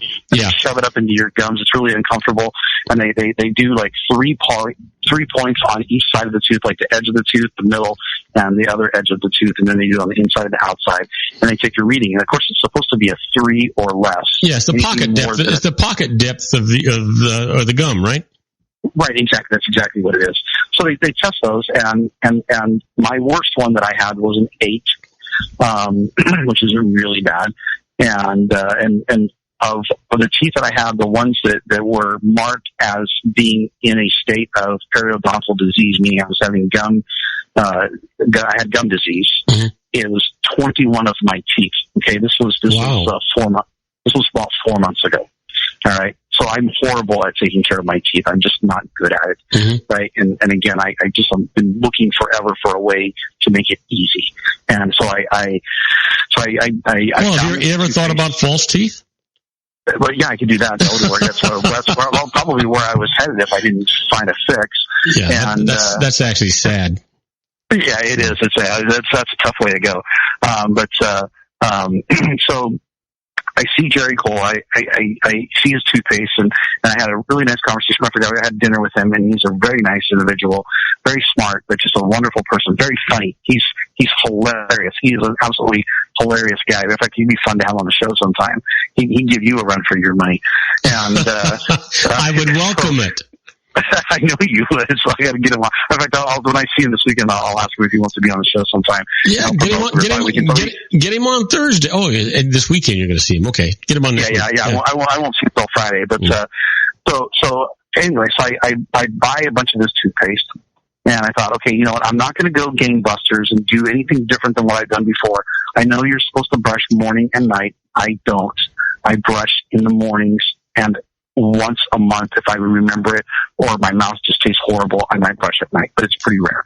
Okay. So I thought I'm not gonna start brushing twice a day just because it's the right thing to do. I just want to see if this toothpaste really makes a difference. Without changing your habit. Without changing my habit. The only thing I'm changing is the toothpaste I use. So I'm still going to brush one. So I go get a full cleaning done at my dentist back in Wichita, Craig Boynton. He is one of the most amazing human beings I've ever known. He's just an unbelievably amazing dentist as well. But just such a great person. But anyway, I go get a full clean. You know, I get like everything, boom, good to go. And she's telling me, Sean, you need to floss. And the same thing she's been telling me for years. You need to floss, you need to do this. And, you know, look at all these pockets you got. You've got pockets that are as deep as 8. I got a bunch of 7s. There's 6s and 5s and 4s all over the place. And so I say, okay, cool, thanks. And then I disregard her advice like I always do. And I just start brushing with Revite. 3 months later, she wants me to come back in for a checkup, right? Mm-hmm. I come back 3 months later. Of the 21 teeth that I had that were in a state of gum disease, mm-hmm. there was only 2 left. Now, Sean, how much of that though is attributable to the fact that you had the deep cleaning done? Well, yeah, sure. The cleaning is gonna help, but I've had my teeth cleaned plenty of times before, and I haven't had results like this. Mm-hmm. You know, certainly the cleaning is gonna help, mm-hmm. but this. Even the dental hygienist and my buddy, they both said, this is amazing. Like they said, oh boy, you're doing everything right. It looks great. Like, we can't believe how much improvement you've shown in just 3 months. And I tell you, man, my gums don't bleed anymore. And like I said, they're getting, you didn't change anything but the toothpaste with this. That's all I did. That's all I changed was the toothpaste. And like I said, I had some 8s. I had a few 7s. There was only one it went from an 8 to a 7. Mm-hmm. I had a few 6s. But like literally, it was the improvement was astounding. I mean, if you look at the numbers, the difference before and after, and like I said, there was, and I say, each one of those points that they tell you that's in a periodontal disease, like most of the teeth of the 21 had like 3 or 4 spots on them that were, of the 6, like I said, they did the edge and the end in the middle on both sides. And so most of those teeth had like 3 or 4 places that were in the state of periodontal disease of the 21 teeth. So really, you're looking at more like about, probably I didn't even count it, but you're talking 60 plus spots on my gums that are in periodontal disease. The one tooth has 1 spot and the other tooth has 2 spots. I went from like 60 down to 3 spots. Wow. That were, and it's such a, that's a simple, but I love stuff like this because it's a simple, easy change. It's a change that anybody can make. It's a toothpaste. You just changed the brand, not the habit. Right, exactly. And I love it when you can give somebody something that is going to make their life better, and the only difference is the tube of toothpaste looks different, and instead of tasting like mint, it tastes like orange. It's got a citrusy flavor. But I just thought that was so cool, and the whole point of that, obviously, I love the Revitin, and if anyone, you can go find it online or whatever. Talk to your dentist, see if they can carry it for you.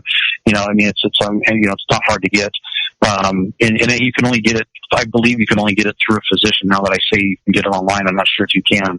Are you saying it's a prescription? Are you saying that it's a prescription item? It's not a prescription. Now, there's like even the nutrition that I use for my programs, when I put a person on a nutrition program, it's stuff that you can only get through a physician. You don't need a prescription for it, but physicians, a lot of these companies, they don't want their stuff out on the market in general, because if someone's going to take their product, they want it to be kind of a little bit more monitored. So the person, is not taking too much or, taking it the wrong way or whatever the case might be. Because even nutrition, well-made nutrition, it's powerful. It really can affect your body, and even in ways you don't want it to, if you take too much of it or take it in the wrong way, or whatever the case might be. So a lot of these nutrition companies will only sell through a physician, and part of that too is also it's a brand protection thing. You don't want to cheapen it. If you start selling it through, now all of a sudden, like a bottle of nutrition that should go for $20, you might find it online. Some guys just selling it, for like $10, whatever, just to get it off the shelves. It cheapens the brand, and so they also have price. Just like if you go to buy a pair of I think it's Oakley's, for instance, Oakley has to sell those glasses at $150 or whatever the price is. Yeah. They can't advertise them for less. Maybe they could do a discount coupon. I don't know, but the nutrition is the same way. Like Systemic Formulas, Designs for Health, Metagenics or Metametrics. I'm sorry. No, Metagenics. Yeah, Metagenics. And there's a few other ones out there that they have a price point set, and you're not allowed to sell it. If it's in your clinic and someone comes in and you're like, hey, we're doing 20% off of all nutrition today, that's fine, but you can't advertise that. And so it's really a protection mechanism so that the product doesn't get cheapened. Because now all of a sudden, if people think they can get it cheaper somewhere else, then they're going to go do that. Of course. I've actually had people that go, well, I found this same stuff, and maybe it was a nutrition that wasn't through a physician only, and they'll go, well, I found it online for like $4 cheaper. Yeah, but then how confident are you that it's not a knockoff? Yeah, exactly. Even if it's not a knockoff, I go, that's fine. But when you're using it, don't come ask me for questions on how to use it. Yeah. And not only that, but by the time you pay the shipping and everything else, and you're probably And that's exactly in that specific conversation. That's exactly what happened. I said, "Yeah, did you factor in shipping?" You're like, "No, I didn't do that." Like, of course you didn't do that. You just want me to knock the price down for you. Now it's not going to happen because you're not paying me for just this product. You're paying for my expertise of understanding how this product works. So a lot of it's the same thing. Like even Craig I got a check in Wichita, when I told him about reviting, his first question, which is a very legitimate question, he goes, so if this is feeding bacteria, he goes, what if I give it to a person who's got all the wrong bacteria in their mouth? Is it feeding the bad and it's going to make it worse? And which is a legitimate question. Maybe you've got a person who's got so much periodontal disease, the last thing you want to do is feed that bacteria. First, you need to get that under control, and then you need to start feeding a good microbiome.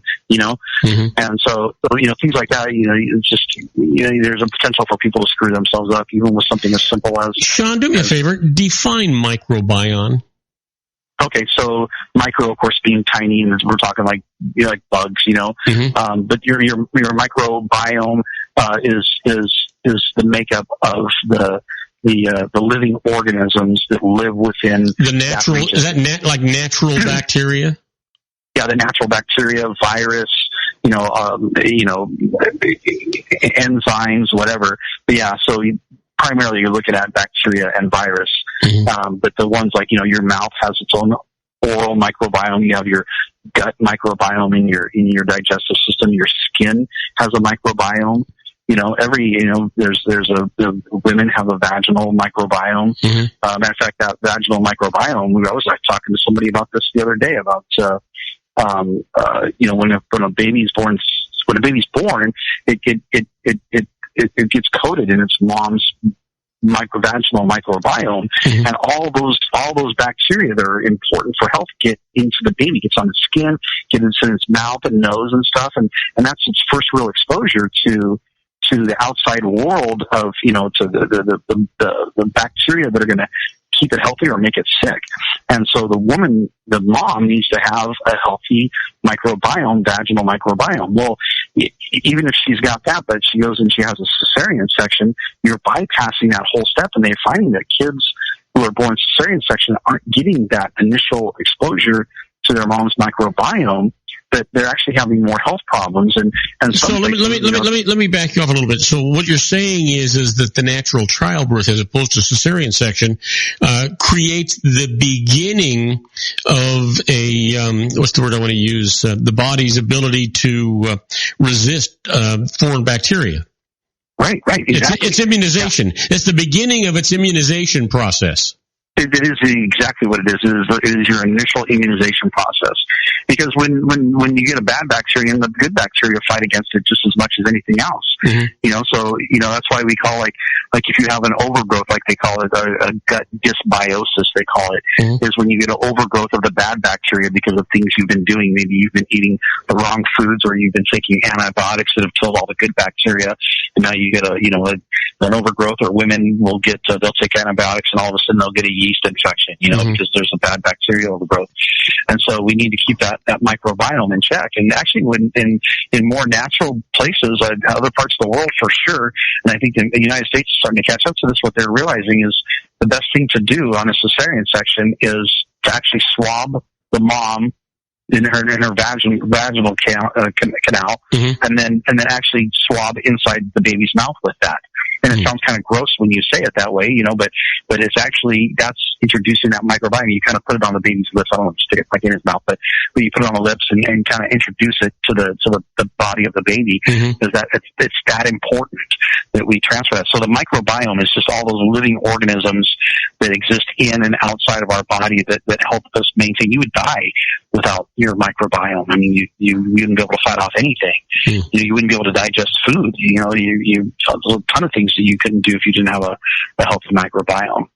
In fact, for most sick people who are chronically sick, the first thing you do almost in every case is you fix the microbiome. You fix the gut. That's almost always the first thing you do. That's really interesting. Because So the oral microbiome, going back to that, the Revite and the toothpaste, is that's what it does, is it feeds the good microbiome and that's where it all starts right there. That's where digestion first starts, and having a healthy oral microbiome is going to lead to healthy oral health, your teeth and gums, and that's going to lead to overall health. People who have heart disease, for instance, they're required to take an antibiotic before they go to the dentist, because something can break off a piece of bacteria could break loose and get in the bloodstream and actually cause a heart attack.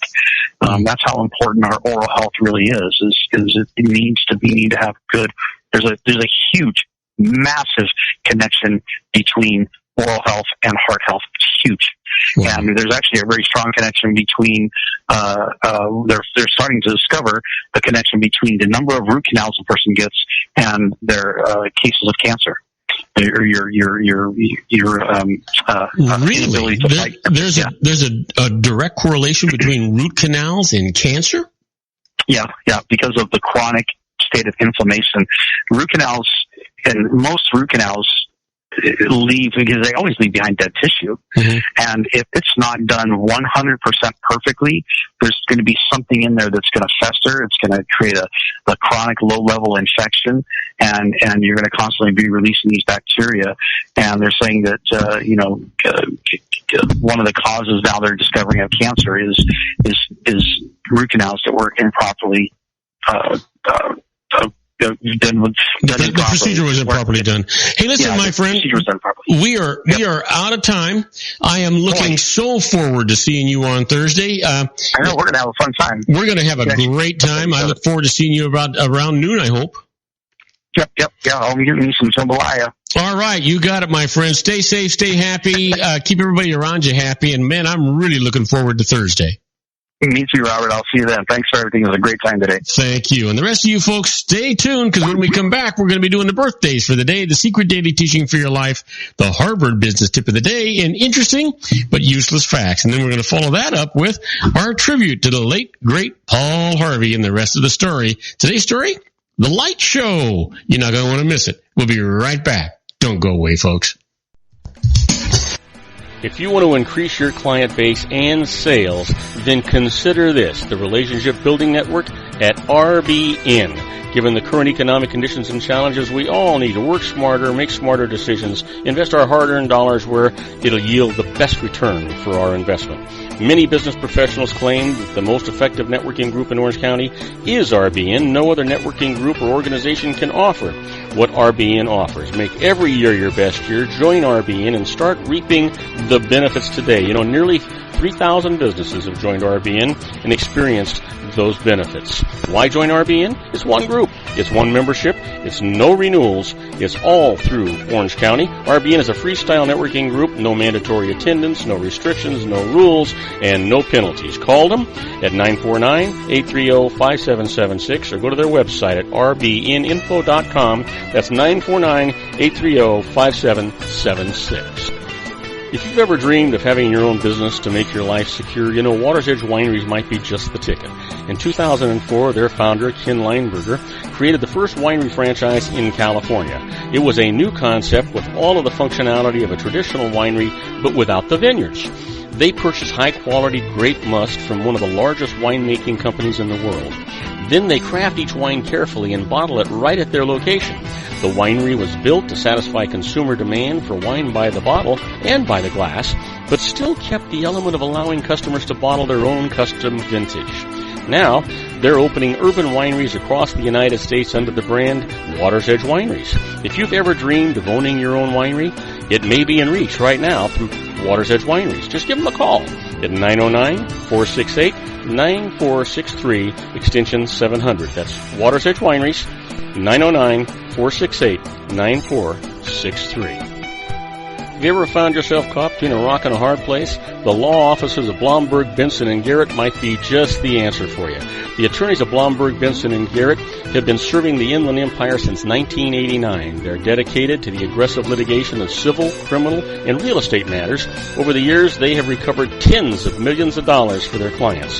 The firm's practice specializes in litigation of personal injury, accident, slip and fall, real estate, and criminal law cases. The firm provides clients with the care, accuracy, and dedication of experienced attorneys. Blomberg, Benson & Garrett is located at 10300 4th Street, Suite 150 in Rancho Cucamonga, California. They've been providing the Inland Empire residents with outstanding legal services for over 25 years. They look forward to providing you with aggressive legal representation. Call them at 909-945-5000, where you can talk to a person, not a machine. That's 909-945-5000, the law offices of Blomberg, Benson & Garrett. And now let's get back to our show where we talk about politics, money, and you.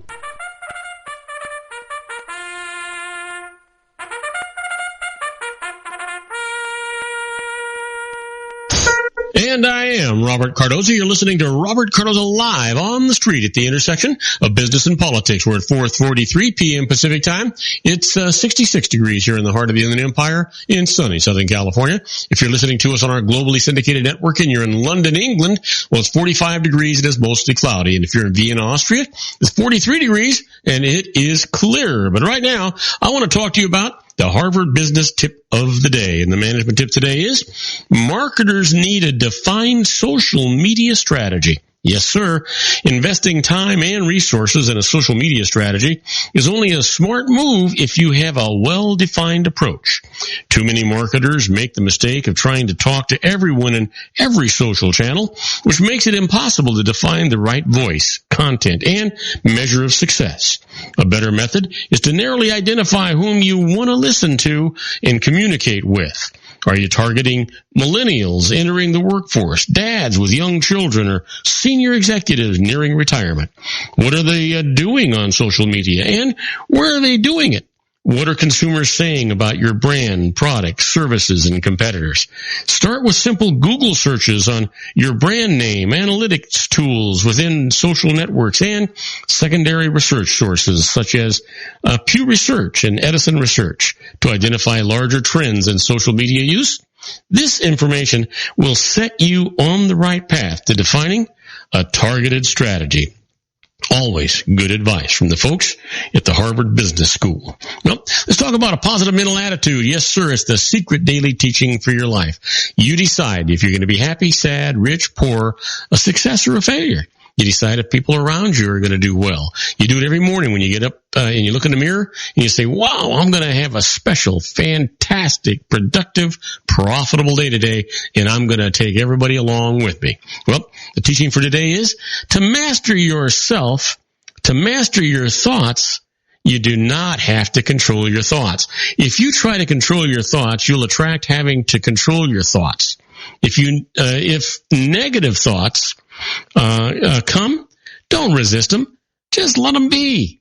And then use the power of your will to change focus to thoughts of appreciation and gratitude. Worrying about negative thoughts or trying to control them just brings more of them right back at you. If you don't resist negative thoughts, they'll diminish. And if you laugh at them and make light of them, they'll disappear completely. You control everything. Well, you know what today is. I do, you do, everybody does. Today is Tuesday, and it's November the 1st, and, yep, it's somebody's birthday.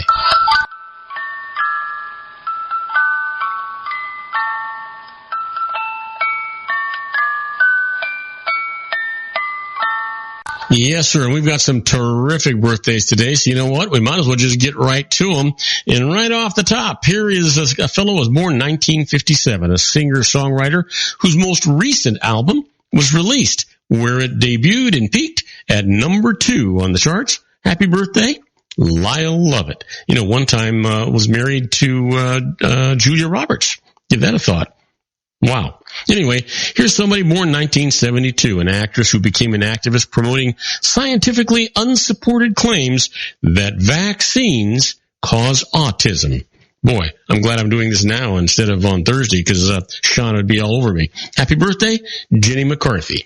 And then finally, born in 1975, American singer and musician who placed second in Carrie Underwood in the 4th season of American Idol. Happy birthday, Bo Bice. Yes, sir. Well, you ever wonder what was going on today in history? You don't have to wonder anymore because I'm about to tell you. On November the 1st, 1941, American photographer Ansel Adams takes a picture of a moonrise over the town of Hernandez, New Mexico, that would become one of the most famous images in the history of photography. And in 1960, while campaigning for president of the United States, John Fitzgerald Kennedy announces his idea of the Peace Corps. Wow. You know what? Our quote for today comes from Cahill Gillibrand and says, "A little knowledge that acts is worthy infinitely more than much knowledge that is idle." Now, that is profound. That is true. Well, I'll tell you what, time for those interesting but useless facts. We've got a little bit of time. I'll give you a little bit of these things. Right off the top, did you know that Jackie Bibby holds the record for sitting in a bathtub with the most live rattlesnakes? He sat in a tub with 35 of them. God, what a nut. He deserved to get bit at least 35 times, and I won't even tell you, maybe 35 places. Anyhow, did you know that hummingbirds can weigh less than a penny? Oh, that's interesting. Did you know the hummingbirds are the only birds that can fly backwards? That's kind of interesting. And they can actually fly still. They can hold their position. How about this one? Among primitive people, the soul normally is said to escape through the mouth or nose. Now, in the Celebes, when a person is very sick, his friends will often attach fish hooks in certain places. If the soul tries to escape, it gets hooked. Don't know about that one. How about this? Birds are largely unaffected by spicy things like chilies, as they're not sensitive to capsaicin, the hot stuff in chilies. Well, that's kind of interesting if you think about it. Well, let me give you this last one. Oscar Verhage of Unkel, Belgium, can multiply 4-digit numbers by 2-digit numbers in 15 seconds without a pencil or paper. Now, Verhage can give square roots, cube enormous numbers, and square large sums in less than a half a minute. Once, under test conditions, he calculated the square of 888, 888, 888, 888, 888, in 40 seconds. And the answer is, forget it, I'm not going to give that to you. Except for this mathematical ability, Verhage had the mental capacity of a child. Yeah, well, now you know the rest of that story. But what you don't know is our tribute to the great late Paul Harvey in the rest of the story, and that's coming up next. And it's going to be The Light Show. So don't go away. We'll be right back. Isn't it time to shine the spotlight on your expertise? The Interview, starring you. Here's your chance to capture 5 minutes of fame with The Interview. This isn't just any interview. This is your opportunity to showcase your expertise and position yourself as a trusted expert in a one-on-one video interview hosted by Robert Cardoza, host of the nationally syndicated show Robert Cardoza Live and powered by AHA Studios. What is it? A professionally recorded video for your use. Robert Cardoza interviews you on the set where he records his show. Professional interview showcases your expertise and value, shot in a state-of-the-art studio. And what's in it for you? Gain credibility as an expert, earn the trust of your target market, educate in a way that intrigues your audience, gain a powerful marketing tool that offers dozens of uses, website, video sharing sites, social media, email, DVDs, direct mail, lobby video, resumes, profile building, all that kind of stuff. Association with the nationally syndicated celebrity. That's right. And let's talk about AHA Studios. AHA is a strategic marketing firm that leverages the powerful in visual persuasion to help your business create powerful messages that connect with your target market. AHA ventures way beyond strategy, delivering the marketing collateral you need to start driving a new business through your doors. AHA has a full-service, in-house, state-of-the-art production studio to bring your messages to life using video. Discover how to make The Interview work for you. Call 949-831-2222. That's 949-831-2222. AHA Image Studios Incorporated. Dr. Stephen Tidwell, General Family Dentistry in a caring, personalized environment. Here at Dr. Tidwell's office, we are dedicated to helping you keep your teeth healthy. We are a state-of-the-art dental practice that still believes in traditional values, such as excellent customer service and individual attention. We have a special welcoming offer for you for just $39, a complete exam, personal consultation, professional cleaning, and all necessary x-rays. That's a $266 value for $39. Dr. Tidwell has 2 convenient locations and experienced staff to provide you with professional care and personal attention that you deserve. Call today. Don't delay. A great smile another day. Call 909-944-7308. That's 909-944-7308 for Rancho Cucamonga or San Bernardino. Joel Saltzman is Dr. Wireless. He has turned his considerable expertise into consumer credit risk and wireless security into a highly specialized independent web-based consulting enterprise targeting consumer credit risk analysis and wireless transactional security and monitoring. He works as a wireless analyst, veteran independent agent, and consumer liaison for most wireless telecom carriers and equipment manufacturers. For more than 20 years, corporate and private clients and media audiences have counted on his unvarnished advice while weighing the technology, performance, and cost differences between Sprint, Nextel, AT&T, Verizon, and T-Mobile. Joel specializes in setting up mobile wireless hotspots to be used for disaster preparedness, business continuity, and mobile wireless merchant processing solutions. Call Dr. Wireless at 310-400-4900 or go to his webpage at drwireless.com. Again, call 310-400-4900 or his webpage at drwireless.com. You'll be glad you did. And now, back to our show.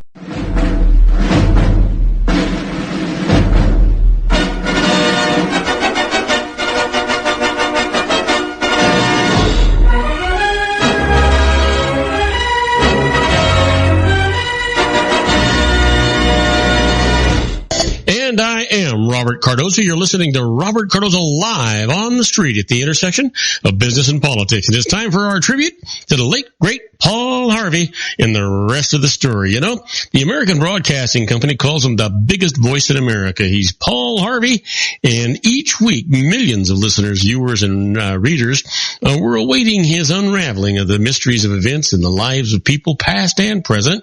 He was heard in over 1,400 radio stations, seen on 110 television stations, and read in 300 newspapers. The rest of the story has for years been exploring the byways of history with revelations that are intriguing, amusing, and surprising. And today's story, the light show. You know, on the night of April 14th, the ocean liner Californian has progressed to within 1,500 miles of her destination, Boston Harbor. Midnight. Second Officer Herbert Stone is due for watch on the bridge. Reporting for duty, Stone finds his apprentice seaman glued to a pair of binoculars staring toward the black horizon. He, the apprentice, has sighted a steamer in the distance. He can make out the ship's masthead light, her red light, and a glare of white lights on her afterdeck. Stone asks the apprentice to try for communication by means of the Californian's Morse lamp. A bright beacon signal is flashed. No answer from the steamer. Will that be all, sir?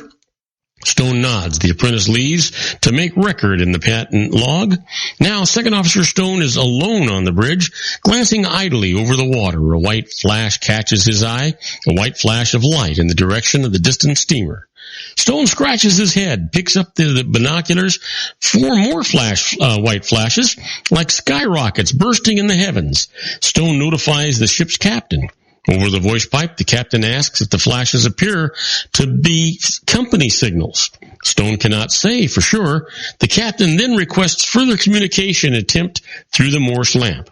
By now, Stone's apprentice has returned to the bridge. The beacon signal is employed once more. Still, no answer from the steamer. Lifting the binoculars to his eyes once more, Stone observes 3 more flashes in the continuing light show, but now his attention is drawn to the steamer's cabin lights. They seem to be disappearing, as though the steamer were sailing away. At 1:40 a.m., Stone sees the 8th and last white flash in the night sky. In 1 hour, all the steamer's lights have vanished into the blackness.